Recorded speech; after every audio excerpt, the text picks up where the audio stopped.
नमस्कार, welcome divine audio book में conversation with God, भगवान से बातचीत। यहाँ पर राइटर कह रहे हैं भगवान से, क्षमा कीजिए लेकिन मुझे आपको फिर से टोकना पड़ेगा। उस व्यक्ति के बारे में क्या कहेंगे जो बीमार है, लेकिन उसमें इतना अटूट विश्वास है कि वह ठीक हो जाएगा और इसलिए वह सोचता है, कहता है और मानता है कि वह ठीक हो जाएगा, लेकिन 6 सप्ताह बाद उसकी मृत्यु हो जाती है। ये सकारात्मक सोच और सकारात्मक कार्रवाई जैसी बातों से कैसे मेल खाता है? तो इस पर भगवान आंसर देते हैं, बहुत अच्छी बात है, आप मुश्किल सवाल पूछ रहे हैं, ये अच्छी बात है। आप मेरी बात पर आंख बंद करके भरोसा नहीं कर रहे हैं। आगे चलकर एक ऐसा समय आएगा जब आपको मेरी बात माननी ही पड़ेगी, क्योंकि आखिरकार आप पाएंगे कि हम इस विषय पर हमेशा चर्चा कर सकते हैं, आप और मैं, जब तक कि या तो इसे आजमाएं या इसे नकार दें के अलावा कोई चारा न बचे। लेकिन अभी हम उस स्थिति में नहीं हैं, तो चलिए बातचीत जारी रखें, चलिए चर्चा करते हैं। जिस व्यक्ति में पहाड़ों को हिला देने की आस्था होती है और जो 6 सप्ताह बाद मर जाता है, उसने 6 सप्ताह तक पहाड़ों को हिलाया होता है। शायद उसके लिए इतना ही काफ़ी रहा हो सकता है उसने अपने जीवन के अंतिम दिन के आखिरी क्षण में ये फैसला किया हो, बस अब बहुत हो गया, मैं अब किसी और साहसिक यात्रा पर जाने के लिए तैयार हूँ। आपको शायद इस फैसले के बारे में पता न चला हो, क्योंकि उसने आपको बताया ही ना हो। सच तो ये है कि उसने ये फैसला कई दिन या सप्ताह पहले ही ले लिया हो और आपको या किसी को भी ना बताया हो। आपके एक ऐसा समाज बना दिया है जिसमें मरने की इच्छा रखना बिल्कुल भी ठीक नहीं है, मृत्यु को स्वीकार करना बिल्कुल भी ठीक नहीं, क्योंकि आप मरना नहीं चाहते, इसलिए आप कल्पना भी नहीं कर सकते हैं कि कोई भी व्यक्ति, चाहे उसकी परिस्थितियां या हालत कैसी भी हो, मरना चाहेगा। लेकिन कई ऐसी परिस्थितियां होती हैं जिनमें जीवन से मृत्यु बेहतर होती है, जो आप थोड़ा सा भी सोचने पर समझ सकते हैं। फिर भी ये सत्य आपको तब तक समझ नहीं आते जब तक आप किसी ऐसे व्यक्ति के चेहरे को ना देखते हो जो मरने का विकल्प चुन रहा हो, और मरते हुए वह इस बात को जानता है कि वह अपने फैसले के प्रति कमरे में मौजूद स्वीकृत के स्तर को महसूस कर सकता है। क्या तुमने कभी गौर किया है कि कितने लोग मरने से पहले कमरे के खाली होने का इंतज़ार करते हैं? कुछ तो अपने परिजनों से ये भी कहते हैं, नहीं सच में जाइए, कुछ खा लीजिए या जाइए सो जाइए, मैं ठीक हूँ। सुबह मिलते हैं और फिर जब वो वफादार रक्षक चला जाता है तो उसी के साथ आत्मा भी शरीर से विदा हो जाती है। अगर वे अपने आसपास मौजूद रिश्तेदारों और दोस्तों से कहते हैं, मैं बस मरना चाहता हूँ, तो उन्हें सचमुच यही सुनने को मिलता है, अरे तुम्हारा मतलब ये नहीं है, या अब इस तरह बात मत करो, या हिम्मत रखो, या कृपया मुझे छोड़कर मत जाओ। संपूर्ण चिकित्सा पेशे को लोगों को जीवित रखने के लिए प्रशिक्षित किया जाता है, ना कि उन्हें आरामदेह स्थिति में रखने के लिए, ताकि वे गरिमापूर्ण मृत्यु प्राप्त कर सकें। देखिए, डॉक्टर्स या नर्स के लिए मृत्यु असफलता है, मित्र या रिश्तेदार के लिए मृत्यु एक आपदा है, केवल आत्मा के लिए मृत्यु एक राहत, एक मुक्ति है। मरने वाले व्यक्ति को आप जो सबसे बड़ा उपहार दे सकते हैं वे ये है कि उन्हें शांति से मरने दें। ये सोचें बिना कि उन्हें जीवित रहना है या कष्ट सहना है, जारी रखना है या अपने जीवन के इस सबसे महत्वपूर्ण मोड़ पर आपके बारे में चिंता करनी है। तो अक्सर यही होता है उस व्यक्ति के मामले में जो कहता है कि वह जिएगा, मानता है कि वह जिएगा, यहाँ तक कि जीने के लिए प्रार्थना भी करता है, और आत्मा के स्तर पर उसने अपना मन बदल लिया है। अब शरीर को त्यागने का समय आ गया है ताकि आत्मा अन्य कार्यों के लिए मुक्त हो सके। जब आत्मा ये निर्णय ले लेती है तो शरीर के किसी भी कार्य से ये निर्णय नहीं बदल सकता। मन के किसी भी विचार से ये निर्णय नहीं बदल सकता। मृत्यु के क्षण में भी हमें पता चलता है कि शरीर, मन, आत्मा के त्रिमूर्ति में कौन सत्ता का संचालन कर रहा है। जीवन भर आप सोचते हैं कि आपका शरीर है, कभी कभी आप सोचते हैं कि आप आपका मन है। मृत्यु के समय ही आपको पता चलता है कि आप वास्तव में कौन हैं। कई बार ऐसा भी हो सकता है जब शरीर और मन आत्मा की बात नहीं सुनते, इससे भी वही स्थिति उत्पन्न होती है जिसका आपने वर्णन किया है। लोगों के लिए सबसे कठिन काम है अपनी आत्मा की आवाज़ सुनना। ध्यान दें कि ऐसा करने वाले बहुत कम लोग हैं। अब अक्सर ऐसा होता है कि आत्मा शरीर छोड़ने का निर्णय ले लेती है। शरीर और मन जो आत्मा के सेवक हैं, ये सुनकर मुक्ति की प्रक्रिया शुरू हो जाती है। फिर भी मन, अहंकार इसे स्वीकार नहीं करना चाहता। आखिरकार ये उसके अस्तित्व का अंत है, इसलिए वे शरीर को मृत्यु का विरोध करने का निर्देश देते हैं।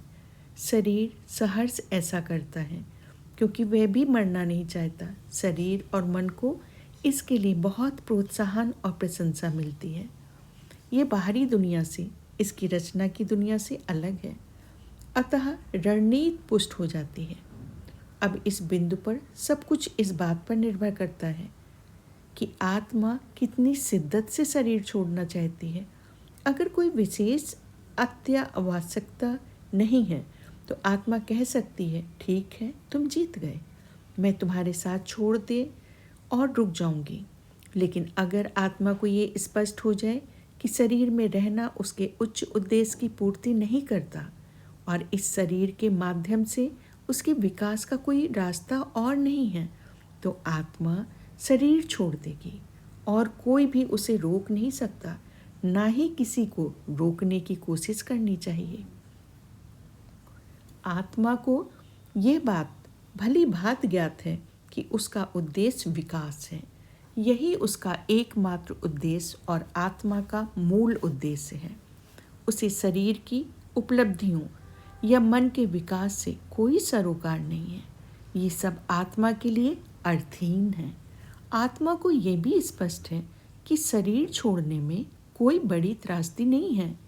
कई मायने में त्रासदी तो शरीर में रहना ही है।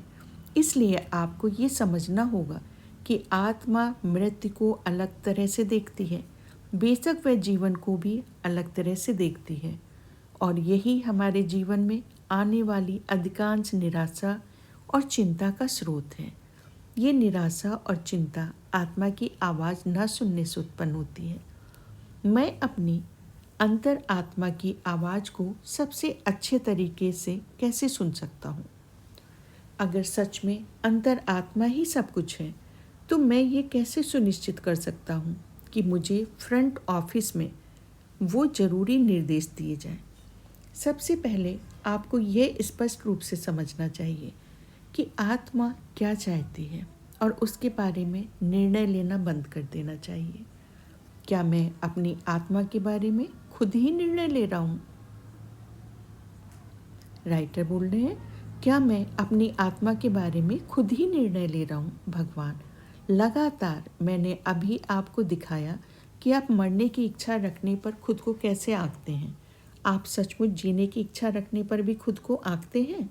आप हंसते, रोने, जीतने, हारने, खुशी और प्यार का अनुभव करने की इच्छा रखते हैं, पर खुद को आंकते हैं। खासकर क्या आप इसके लिए खुद को आंकते हैं? राइटर, मैं करता हूँ। आपने कहीं ना कहीं ये विचार सुना होगा कि स्वयं को आनंद से वंचित रखना ईश्वरी है। जीवन का जश्न न मनाना स्वार्गिक है। आपने स्वयं से कहा होगा कि त्याग करना ही अच्छाई है। लेखक, क्या आप कह रहे हैं कि ये बुरा है? भगवान, ये ना तो अच्छा है और ना ही बुरा, ये बस इनकार है। अगर खुद को किसी चीज़ से वंचित करने के बाद आपको अच्छा महसूस होता है तो आपकी नज़र में वे अच्छाई है। अगर आपको बुरा महसूस होता है तो वो बुराई है। ज़्यादातर समय आप फैसला नहीं कर पाते। आप खुद को किसी न किसी चीज़ से वंचित कर देते हैं। क्योंकि आप खुद से कहते हैं कि आपको ऐसा करना चाहिए, फिर आप कहते हैं कि आपने अच्छा किया, लेकिन फिर भी सोचते हैं कि आपको अच्छा क्यों नहीं लग रहा। इसलिए सबसे पहले आपको अपने प्रति ये पूर्वाग्रह रखना बंद करना होगा। आत्मा की इच्छा को समझें, उसी के अनुरूप चलें। आत्मा की पुकार सुने। आत्मा जिस चीज़ की तलाश में है वह प्रेम की वह सर्वोच्च अनुभूति है जिसकी आप कल्पना कर सकते हैं। यही आत्मा की इच्छा है, यही उसका उद्देश्य है। आत्मा ज्ञान की नहीं बल्कि अनुभूति की खोज में लगी रहती है। ज्ञान तो उसके पास पहले से ही है, लेकिन ज्ञान अवधारणात्मक होता है, अनुभूति अनुभवजन्य होती है। आत्मा स्वयं को महसूस करना चाहती है और इस प्रकार अपने स्वयं के अनुभव में स्वयं को जानना चाहती है। सर्वोच्च अनुभूति सर्वस्व में एकात्मकता का अनुभव है। यही सत्य की ओर वह महान वापसी है जिसके लिए आत्मा व्याकुल रहती है। यही परिपूर्ण प्रेम की अनुभूति है। सच्चा प्यार भावनाओं के लिए वैसा ही है जैसा कि रंगों के लिए पूर्ण सफ़ेद रंग होता है। कई लोग मानते हैं कि सफ़ेद रंग रंगों की अनुपस्थित है। ऐसा नहीं है, ये सभी रंगों का समावेश है। सफ़ेद रंग अस्तित्व में मौजूद हर रंग का संयुक्त रूप है। इसी प्रकार प्रेम किसी भावना, घृणा, क्रोध, वासना, ईर्ष्या, लोभ की अनुपस्थिति नहीं है, बल्कि समस्त भावनाओं का योग है। ये संपूर्ण है, समग्र मात्रा है, सब कुछ है। इसलिए आत्मा को पूर्ण प्रेम का अनुभव करने के लिए उसे हर मानवीय भावना का अनुभव करना होगा। मैं उस पर दया कैसे कर सकता हूँ जिसे मैं समझ नहीं पाता? मैं दूसरे में उस बात को कैसे क्षमा कर सकता हूँ जिसका अनुभव मैंने स्वयं में कभी नहीं किया? इस प्रकार हम आत्मा की यात्रा की सरलता और उसकी विशालता दोनों को देखते हैं। अंततः हम समझ पाते हैं कि आत्मा का उद्देश्य क्या है।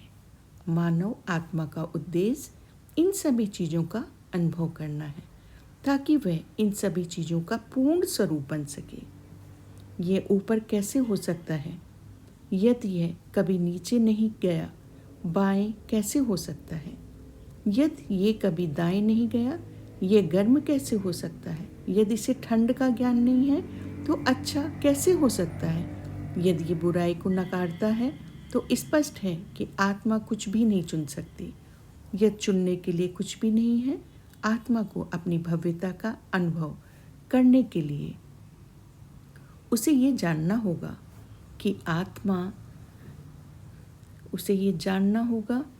आत्मा की भव्यता के सिवा कुछ भी नहीं है। और इसलिए आत्मा को ये एहसास होता है कि भव्यता केवल उस स्थान में विद्यमान है जो महान नहीं है। इसलिए आत्मा कभी भी उस चीज़ की निंदा नहीं करती जो महान नहीं है, बल्कि उसे आशीर्वाद देती है। उसमें स्वयं का एक अंश देखती है जो स्वयं के दूसरे अंश के प्रकट होने के लिए आवश्यक है। आत्मा का काम निश्चित रूप से हमें भव्यता को चुनने के लिए प्रेरित करता है। अपने आप के सर्वश्रेष्ठ भाग का चयन करना बिना उस भाग की निंदा किए जिसे आप नहीं चुनते हैं। ये एक बड़ा कार्य है जिसमें कई जन्म लग जाते हैं, क्योंकि आप जल्दबाजी में निर्णय लेने के किसी चीज़ को गलत, बुरा या अपर्याप्त कहने के आदी हैं, बजाय इसके कि आप जिसे नहीं चुनते उसे आशीर्वाद दें।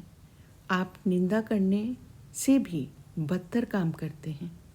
आप वास्तव में उस चीज़ को नुकसान पहुंचाने की कोशिश करते हैं जिसे आप नहीं चुनते। आप उसे नष्ट करना चाहते हैं। यदि कोई व्यक्ति, स्थान या वस्तु ऐसी है जिसमें आप सहमत नहीं हैं तो आप उस पर हमला करते हैं। यदि कोई धर्म आपके धर्म के विरुद्ध है तो आप उसे गलत ठहराते हैं। यदि कोई विचार आपके विचार से मेल नहीं खाता तो आप उसका उपहास करते हैं। यदि कोई विचार आपके विचार से भिन्न है तो आप उसे अस्वीकार करते हैं। इसमें आप गलती करते हैं, क्योंकि आप केवल आधे ब्रह्मांड का निर्माण करते हैं। और जब आप दूसरे हिस्से को सिरे से नकार देते हैं तो आप अपने आधे हिस्से को भी नहीं समझ पाते। लेखक ये सब बहुत गहरा अर्थ रखता है और मैं आपका धन्यवाद करता हूँ। आज तक किसी ने मुझसे ये बातें नहीं कही हैं, कम से कम इतनी सरलता से तो बिल्कुल नहीं। और मैं समझने की कोशिश कर रहा हूँ, सचमुच कर रहा हूँ। फिर भी कुछ बातें समझना मुश्किल है। उदाहरण के लिए ऐसा लगता है जैसे आप कह रहे हैं कि हमें गलत से प्रेम करना चाहिए ताकि हम सही को जान सकें। क्या आप ये कह रहे हैं कि हमें शैतान को गले लगाना चाहिए? भगवान, आप उसे और कैसे ठीक करेंगे? बेशक असल में कोई शैतान नहीं होता, लेकिन मैं आपको उसी मुहावरे में जवाब देता हूँ जो आप चुनते हैं। उपचार वह प्रक्रिया है जिसमें सब कुछ स्वीकार किया जाता है, फिर सबसे अच्छा विकल्प चुना जाता है। क्या आप ये समझते हैं कि यदि आपके पास चुनने के लिए कुछ ना हो तो आप ईश्वर बनना नहीं चुन सकते? राइटर, अरे रुकिए, किसने कहा कि भगवान बनना चुनना है? भगवान, सर्वोच्च भावना परिपूर्ण प्रेम ही है ना? लेखक, हाँ, मुझे ऐसा ही लगता है। भगवान, और क्या आपको ईश्वर का सबसे बेहतर वर्णन मिल सकता है?